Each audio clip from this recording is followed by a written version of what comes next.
Anda kembali bersama kami di obrolan malam. Kami masih membahas mengenai Perpu nomor 2 tahun 2022 tentang Cipta Kerja dari kacamata ekonomi.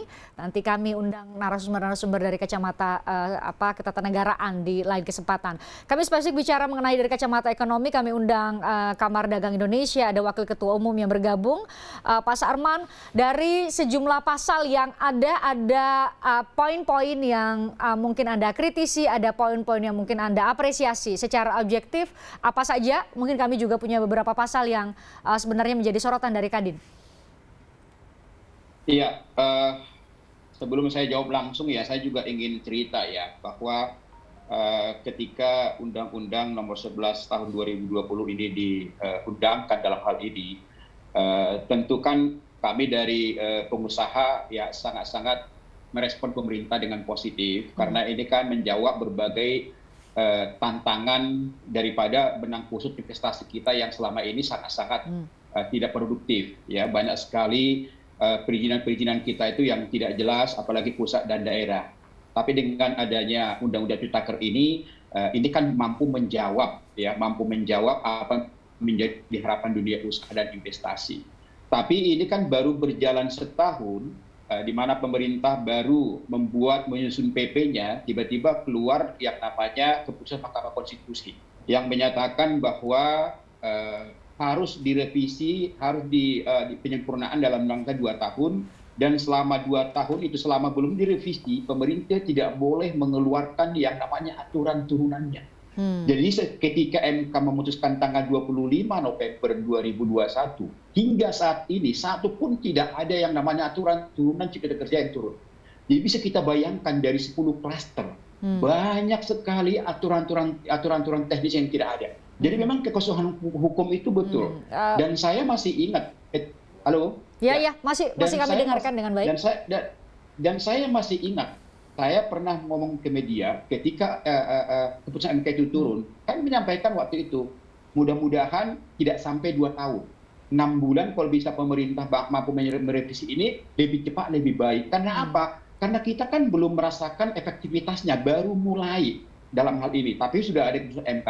Jadi dengan adanya Perpu ini, tentu ini angin segar bagi kami. Ya. Angin segar bagi kami. Memang kami melihat bahwa pro kontra terjadi cukup banyak, tapi hanya satu klaster, ya. Jadi jangan mengorbankan 9 klaster. Hanya satu klaster yang bermasalah saat ini adalah yang itu masalah klaster ketenagakerjaan dalam hal ini. Nah, sehingga kita lihat bahwa tujuan daripada Perpu ini itu pertama mampu menjawab tantangan kita dalam waktu dekat dan jangka pendek, yaitu adalah bagaimana kita mampu menghadapi yang namanya ancaman krisis ekonomi global.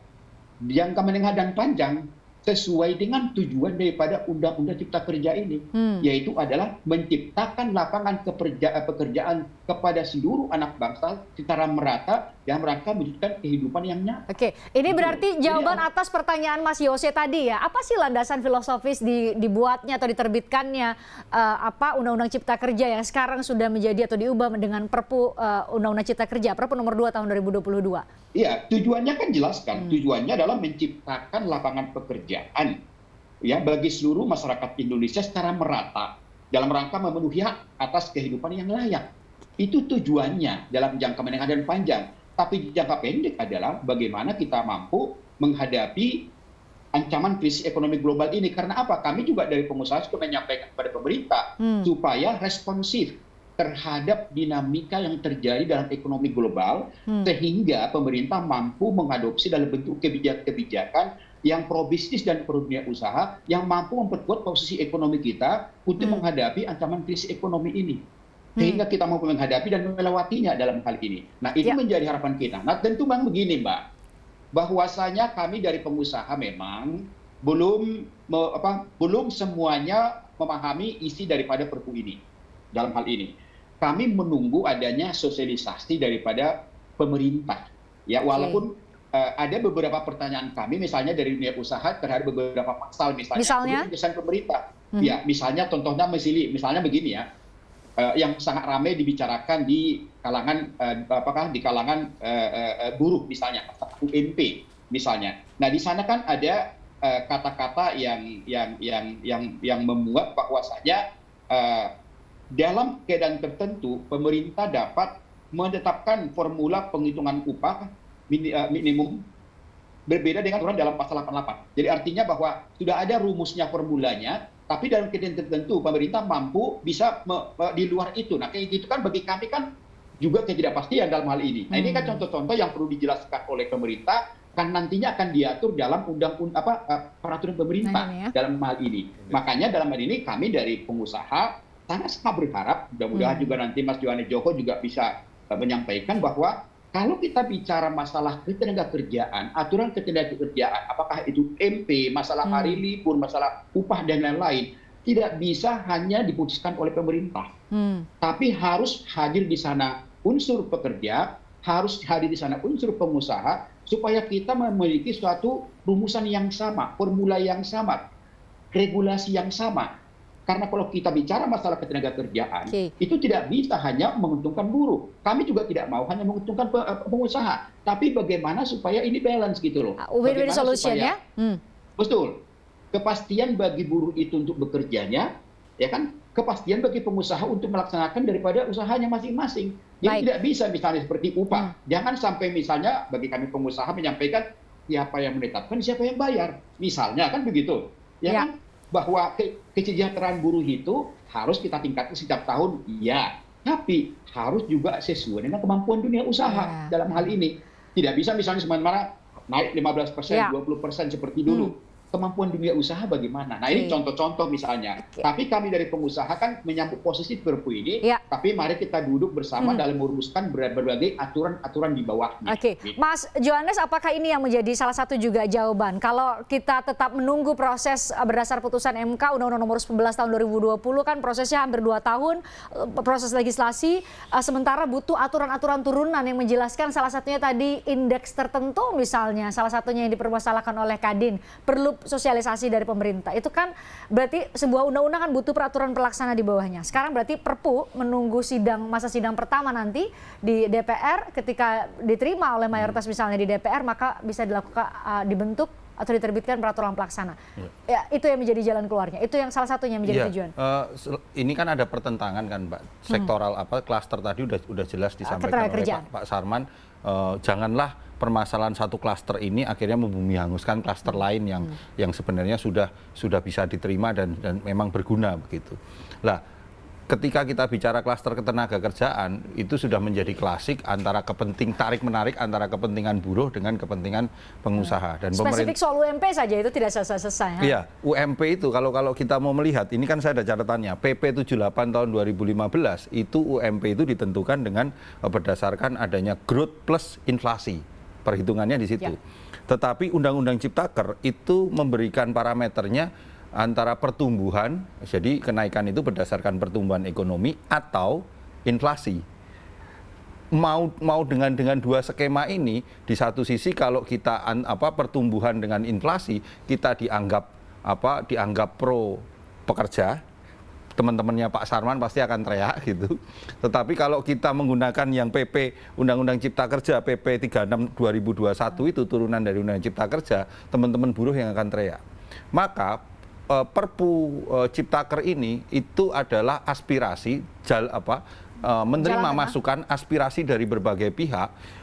Di dalamnya adalah pertumbuhan berdasarkan pertumbuhan ditambah dengan inflasi, tetapi pertumbuhannya ada indeksnya.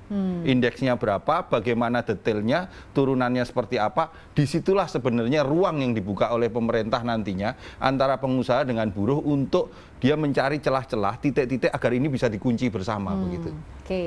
Itu maksudnya ya, selain nanti akan dijelaskan dari peraturan pelaksana. Mas Yose, spesifik mengenai undang-undang klaster, klaster ketenagakerjaan, nggak ada lagi undang-undang ketenagakerjaan, kan sudah di sapu jagat di Undang-Undang Cipta Kerja. Klaster ketenagakerjaan, menurut Anda ini isu yang terus-menerus saya katakan tadi, soal UMP saja pasti ada tarik-menarik. Ini sudah menjadi jalan keluar apa yang disebutkan tadi, klausul baru di Perpu nomor 2 tahun 2022? Memang Undang-Undang Ketenagakerjaan yang lama itu banyak permasalahannya. Itu mungkin salah satu undang-undang yang menyebabkan sektor padat karya itu melemah sangat melemah di Pengaruhnya Indonesia. besar sekali ya? Pengaruhnya besar sekali. Sehingga Indonesia kehilangan daya tariknya untuk sektor padat karya. Padahal sektor padat karya itu adalah sektor yang mampu memberikan lapangan pekerjaan yang berkualitas. Oleh karena itu selama 15-20 tahun belakangan ini, 15 tahun ya, sekitar 15 tahun, itu sektor padat karya kita sangat terbebani, dan kebanyakan lapangan pekerjaan yang tercipta, entah itu lapangan pekerjaan yang membutuhkan keterampilan tinggi atau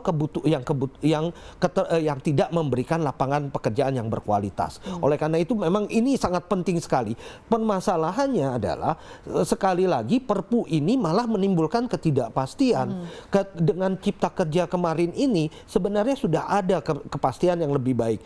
Sayangnya dengan misalnya formulasi upah minimum, sayangnya undang-undang tadi malah dikalahkan oleh peraturan menteri di kasus penetapan upah minimum tahun 2023 yang dikalahkan oleh peraturan menteri tenaga kerja. Dan sekarang ini karena ada itu tadi, akhirnya muncul klausul baru itu tadi. Indeks tertentu. Bukan cuma indeks tertentu, bahwa dalam kondisi tertentu itu di formulasi tadi diperbolehkan untuk dirubah. Jadi artinya kan nggak ada kepastian. Sesuatu yang sudah pasti diformulasikan, tetapi kalau kondisi tertentu ini bisa nggak berlaku. Dan kondisi tertentunya bisa apa saja. Nah, itu loh. ini tampaknya butuh peraturan pelaksana yang lebih detail untuk bisa menjelaskan, kan biasa. Enggak atau juga, ada karena nggak bisa lagi diapa-apakan. Itu udah undang-undang ya.